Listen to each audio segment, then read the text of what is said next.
One perfect love, Earth family. Jesse Tree here, reporting for duty. Soldier in Jah's army, and so are you. Jah wants you to get in balance, grow into your strength like a mighty tree. Grow out of your root. Ancients say that this body in this dimension is actually a seed for a higher dimension. Anyway, that's an aside. Much love, much love. Just want to chant out to all you kings and queens, cosmic sovereigns. In this time, we're all called to step into our sovereignty more and more. I applaud it, though the difficulty is here. It's also the quickening. It's the ripening back into natural consciousness, natural living, and many blessings that we're not currently that attuned to. So what I wanted to share about today was a few things on my heart that I've been wanting to share for a long time on my channel and in my content. Got all these wispies, whatever.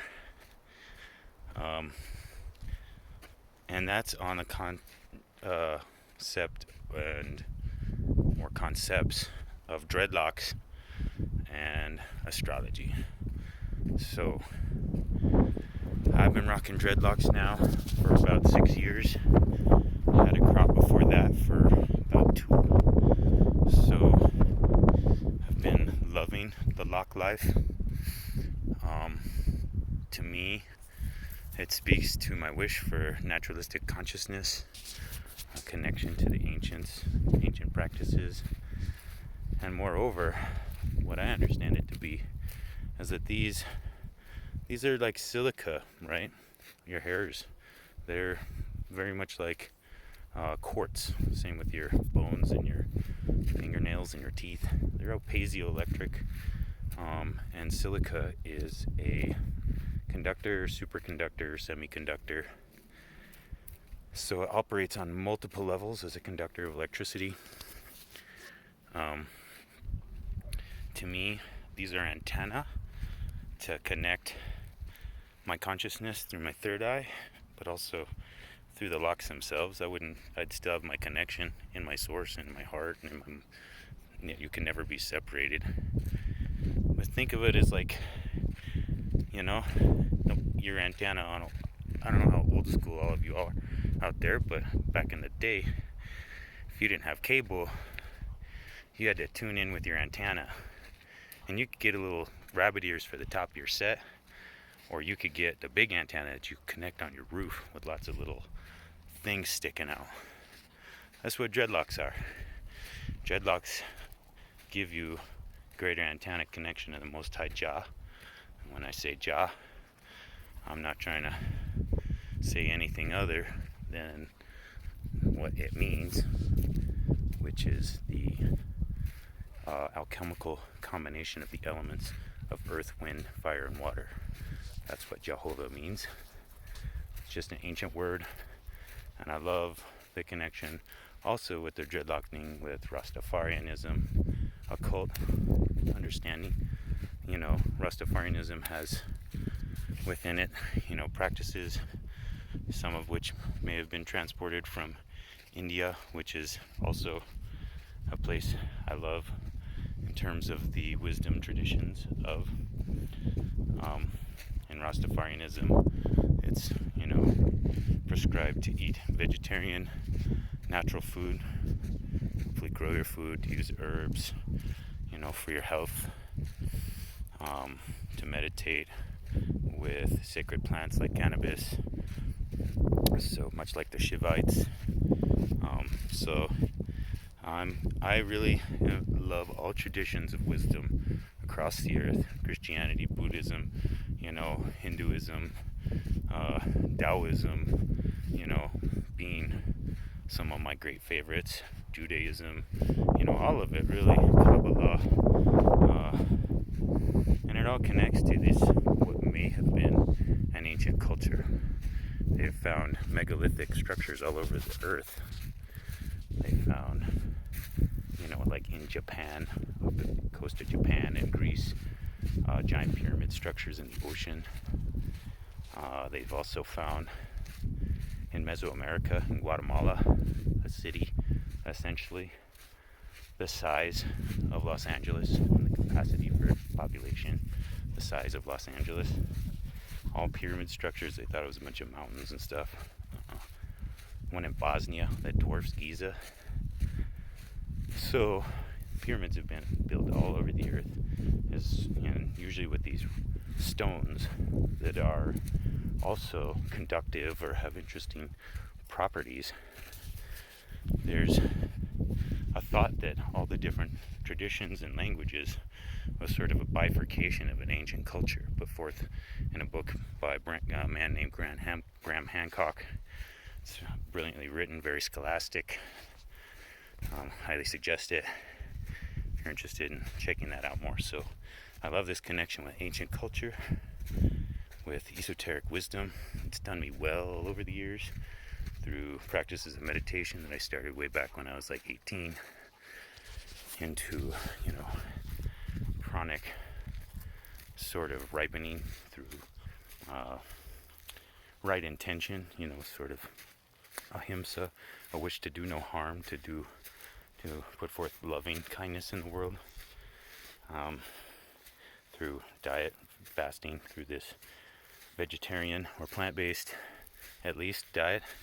Because the thing of that is, there's building and nurturing and medicinal aspects to meat foods. They're anabolic. They'll build the body if it's degraded. But they're inflammatory. They have heme iron. They have a number of compounds that essentially create oxidative stress on the body. So fasting, you really start to reverse that. Plants too, with their antioxidant nature, So that's why I love offering our juice fasts and cleanses. They've been very therapeutic. I've helped my friend Chris shed 50 pounds, reverse a skin condition, curb his drinking and cigarette smoking. He's started meditating and doing push-ups, and this is a lifestyle, self-development, that's connected with the ancient ways. And I love to share also a little understanding about astrology, because these times are very interesting. Today is the blue moon, the full moon, October 1st. This month may prove to be a challenging month for us all, and that we're going to be faced with our shadows. We're going to have to get out of this victim consciousness once and for all, that, oh, poor us, poor me on anything. Like, things didn't go my way in my relationship. Poor me, things didn't go my way in this business thing. Oh, poor me, the government is, perpetrating this crap on us. We all know by now, a great deal of us, the ruse that we've all been fed for too long. That's the other thing I love about this, natural life. The dreadlocks, the natural food growing, doing permaculture, working with herbs, studying the ancients, is this growing in your connection with yourself and your sovereignty, and getting away solutions to all that. We can create whatever we want, but we have to decide to create it. So there's all these tools, right? There's grounding. I'm out here in the sun right now. It's healing my mitochondria. I'm getting vitamin D, which improves my immunity. Being barefoot, I'm absorbing probiotic up through my feet. I've been on liquids all day. Dry fasted 14 hours. And so these things have greatly improved my life. The other things that I like to include are things like astrology, as I was saying before. So right now, during this month, our relationships could very well be challenged. There's all this sort of Aries and Chiron energy of poor me, the wounded healer. There's also the benefic, or the, sort of kinder planets are in their places of detriment, and the malefic planets are in their places of exaltation. If you're not accustomed with astrology, basically, to give you a little primer, it's the same thing. This idea of Jah.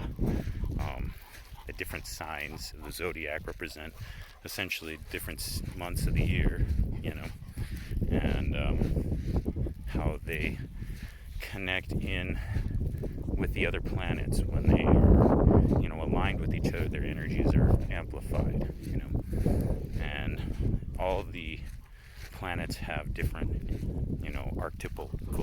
archetype energies of earth, wind, fire, water. So I'm Aries, that's a fire sign. So people with fire signs may be more challenged at this time, regardless of where you're at. Stay in your center in these times, and touch in with natural practice as a touchstone would be something else I offer. While I'm here, I always like to share about plants because I love, herbs, being a herbalist and all. And I just saw this sunny, beautiful Kota plant. So this is Kota, or I think it's Thelosperma tenuissima, if I remember correctly. I'm a little foggy on the Latin on that, but this is also known as Indian tea. It's a delightful blood cleanser. It smells delicious. There's more of it down there. This is another idea I like to share about this. See, here we have some more. This idea of pronoia, that the universe is conspiring in your favor. There's always food and medicine all around you. You always have the right friend showing up at the right time. Even when things are going bad, that's something coming undone, so the right thing can come in. It's easy to know and hard to remember and practice in those difficult times. So my touchstone there has been meditation, and I offer that to you as a suggestion of how to maintain your center. And just to offer another guide in that, what really keeps me well is when I'm meditating, it's not just breath work. Everybody's loving on breath work, and I'm so excited about that. But most people out there are actually looking to get high. They're all about that DMT trip, or that cannabis, like instant experience that's gonna really hit you hard. And I can tell you that definitely consistency, lasting practice, and simple practice and simple breathing can actually reap even greater fruits. Check out my brother Devin Airbender to see about the science in his research about nose breathing and sort of shallow nose breathing. If you want to get into the science, but that's my prescription, so to speak, such that it is, I offer humbly to you divine beings, kings and queens. So in this, the idea of king and queen, in astrology, your heart is the emperor, it is the king, it is, and your sun sign, where your sun was the sign it was in when you were born, those aspects were imprinted on you. And in Mayan cosmology, that was actually your name, your sort of astrological day, your calendrical day was your name. So this is how deeply the ancients believed in this. So this heart, this center, this is the electromagnetic toroid. This is the governing in Chinese traditional medicine. This is the governor of your being. This is the emperor of your being. And we all know that the mind goes, should I, shouldn't I, good, bad, left, right, masculine, feminine. But your heart, in your heart, when you know something's right, you know it. There's no bifurcation. There's no question either. You just know it. Sorry about the noise. You just know it in your heart, in your soul. You know something. Everybody feels like a cliche. That verbiage is there for a very good reason. I hope I can protect the sound a little because I'm enjoying the sharing. So while you're meditating, get into that heart center and try to sense that space. And this is reacquainting ourselves with our feeling body and our emotions, which is very key in this time, to be in tune with your emotions. The Dalai Lama says, and I love this idea, if we could teach children on one hand how to concentrate, because we've all been said or told, concentrate on this, concentrate on that, but how to concentrate through meditation and breath work. Get acquainted with your emotions, and then have the language, the stillness of mind, and the intention to be compassionate with your communication, so that we grow into adults who can communicate complex ideas at other ends of the spectrum without being provocative and inflammatory. So inflammatory is disease, whether it's in your body or it's in the mind or in the, it's this inflammation, this irritation, instead of the equanimity and potential for peace that we all have access to if we rest in the center, in the heart center, and move from a place of, rather than be right, be kind. So that's what I'd love to offer for y'all today. I hope you're having a beautiful, beautiful day. I hope you're in wholeness, wellness, and balance. Hit me up if you're interested in a cleanse. It's a good time to detox. Detox from social media, detox, your body from unpure food. If you'd like to get into a high vibration cleanse, hit me up on that tip, because I got one that's off the hook. And, let's move forward and move into our greatness through the trials and experiences we're collectively going through. All right, family. I'm sending much love and good vibes to you. God bless.